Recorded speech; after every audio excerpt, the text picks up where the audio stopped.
వరంగల్ జిల్లా Kaloji health university సమీపంలో medico parents association నిరసనకు దిగింది.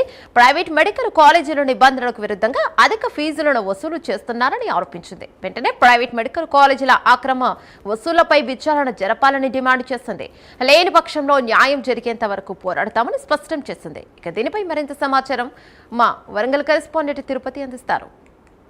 ప్రైవేట్ మెడికల్ కాలేజీల తీరుకు వ్యతిరేకంగా మెడికో పేరెంట్స్ ఆందోళనకు దిగారు. ప్రైవేట్ మెడికల్ కాలేజీలు ప్రభుత్వ నిబంధనలకు వ్యతిరేకంగా వ్యవహరిస్తున్నట్టు కూడా వాళ్ళు అభిప్రాయాన్ని వ్యక్తం చేస్తూ ఈరోజు వరంగల్ కాళోజీ హెల్త్ యూనివర్సిటీ ముందు అనేక సమస్యలు ఉన్నాయి. ప్రైవేట్ మెడికల్ కాలేజీలు అన్యాయంగా కోట్ల రూపాయలు వసూలు చేస్తారంటూ కూడా మెడికో పేరెంట్స్ సంబంధించిన వారంతా కూడా ఆందోళన వ్యక్తం చేసినటువంటి పరిస్థితి. పేరెంట్స్ అసోసియేషన్ రాష్ట్ర అధ్యక్షుడు సత్యనారాయణ చార్ల వాళ్ళతో మాట్లాడదాం. ఏంది ప్రధానంగా ఎందుకు మీరు ఈరోజు నిరసన చేస్తూ ఉన్నారు? మీ డిమాండ్స్ ఏంటి? ఎటువంటి సమస్యలు ఉన్నాయంటే తెలంగాణలో ఏ అన్యాయమైనా గురిస్తారు కానీ మెడికల్ కాలేజీల్లో జరుగుతున్నటువంటి వందల కోట్ల అన్యాయాన్ని, పేరెంట్స్ మీద పడుతున్నటువంటి భారాన్ని ఇప్పటి వరకు ఎన్నిసార్లు మొరపెట్టుకున్నా దీన్ని ఎవరు గుర్తిస్తలేరు.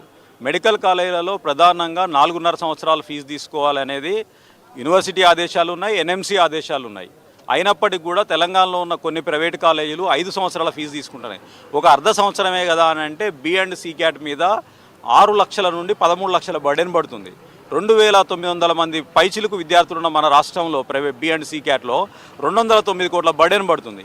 ఇదే కాకుండా మిగతాగా ఇతరాతర ఫీజులు అని చెప్పేసి దాదాపుగా 100-150 కోట్లు వసూలు చేస్తున్నారు. అంటే ఓవరాల్గా పేరెంట్స్ మీద అన్నెసెసరీగా 300 కోట్ల పైచిలుకు బర్డెన్ పడుతుంది. అయినప్పటికీ కూడా ఎంత మొరపెట్టుకున్నా తెలంగాణలో ఉన్న ప్రైవేట్ మెడికల్ కాలేజీలు అన్నీ కూడా ఆల్మోస్ట్ ఎమ్మెల్యేలు, ఎంపీలు, రాజకీయ నాయకుల చేతిలో ఉండేసరికి ఏం పట్టించుకునే నాదుడే లేకుండా పోయింది. యూనివర్సిటీ ఆదేశాలను అయితే ఉట్టిగా తీసి పక్కకు పడేస్తున్నారు.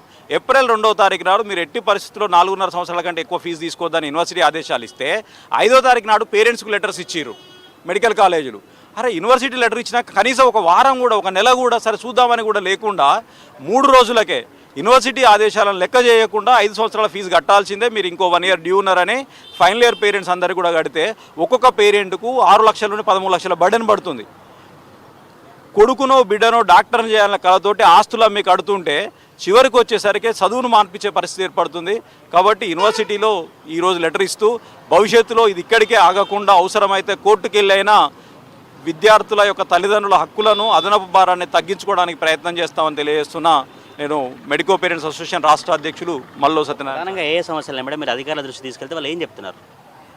వాళ్ళు ఏం చెప్తున్నారంటే ఇది మీరు ఇయర్స్తో సంబంధం లేదు, మేము కాలేజ్కి ఒక లంసమ్ అమౌంట్ ఫిక్స్ చేస్తాము, దాన్ని మీకోసం పేరెంట్స్ మంచి కోసం వాళ్ళు ఈక్వల్గా డివైడ్ చేశారని వాళ్ళు ఏదైతే జీవో ఇచ్చారో దాన్ని జస్టిఫై చేస్తున్నారు అంతే. మాకు ఎక్కడా కానీ కాలేజ్కి మేము అడ్మిషన్ తీసుకునేటప్పుడు కానీ అలాట్మెంట్ కట్టప్పుడు కానీ ఎక్కడా మాకు లంసమ్ అమౌంట్ మెన్షన్ లేదు. ఇయర్లీ మీ ఫీజు ఇంత. ఎన్ఎంసీ కూడా యూనివర్సిటీ ఇచ్చిన నోటిఫికేషన్ ఏంటి, ఫర్ MBBS 4.5 years మీరు పే చేయాలి, మాకు ఇయర్లీ ఫీజు ఇంత అని. అండ్ ఒక ఇయర్కి 11.5, ఒక నెక్స్ట్ ఇయర్కి వచ్చేటోటికి 12, అలా ఫిక్స్ దాన్ని బట్టి ఉంటుంది. సో ఇయర్కి మాకు 12 lakhs అని చెప్పినా కూడా 4.5 yearsకే పే చేస్తాం కదా, మళ్ళీ 5 yearsకి పే చేయడం లేదు కదా.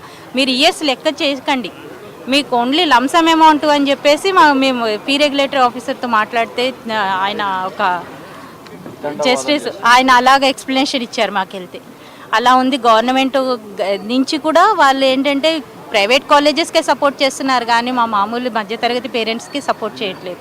యూనివర్సిటీ ఇచ్చింది నోటిఫికేషన్, కానీ ప్రైవేట్ కాలేజెస్ అది అమలు పరుస్తుందా లేదా అనేది చూడాల్సిన బాధ్యత కూడా యూనివర్సిటీదేగా. అది కూడా యూనివర్సిటీ చేయాలి కదా. మా పేరెంట్స్ తరఫు నుంచి గవర్నమెంట్ కూడా ఒక యాక్షన్ తీసుకోవాలి. పేరెంట్స్, మధ్యతరగతి పేరెంట్స్ ఎంత ఇబ్బంది పడి ఆ పిల్లల్ని చదివిస్తున్నారు, ఆస్తులు అమ్మి ఏదో అమ్మి. ఏంటంటే మా పిల్లలు కూడా మంచి సమాజంలో మంచి డాక్టర్గా పేరు తెచ్చుకోవాలని చెప్పేసి. సో దానికోసం ఈ నిరసన, మాకు 4.5 years ఫీజు అమలు పరిచేదాకా మేము ఈ నిరసన కొనసాగిస్తాం.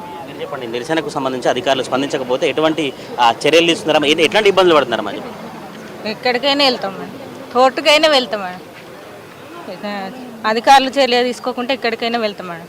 మెడికో పేరెంట్స్ మెడికో పేరెంట్స్ సంబంధించిన అసోసియేషన్ అభిప్రాయం అయితే ఈ కోర్టుకైనా వెళ్తాం, తప్పకుండా ఇప్పటికైనా యూనివర్సిటీకి సంబంధించినటువంటి అధికారుల తీరు మార్చుకోవాలి, విద్యార్థులను కావచ్చు మా పిల్లలను డాక్టర్లు చేయాలంటే అదనపు భారం పడతా ఉంది. అధికారులంతా కూడా స్పందించట్లేదు. ఇప్పటికైనా కూడా ఈ ప్రైవేటు మెడికల్ కాలేజీల తీరుకు వ్యతిరేకంగా ఉన్నటువంటి నిరసన కార్యక్రమాన్ని కొనసాగిస్తే ఇప్పటికైనా అధికారులు స్పందించి చర్యలు తీసుకోవాలంటూ కూడా మెడికో పేరెంట్స్ అసోసియేషన్ సభ్యులు చెప్తున్నటువంటి పరిస్థితి కనబడతా ఉంది. కెమెరా పర్సన్ పవన్తో తిరుపతి, ప్రైమ్ 9 వరంగల్ నుంచి.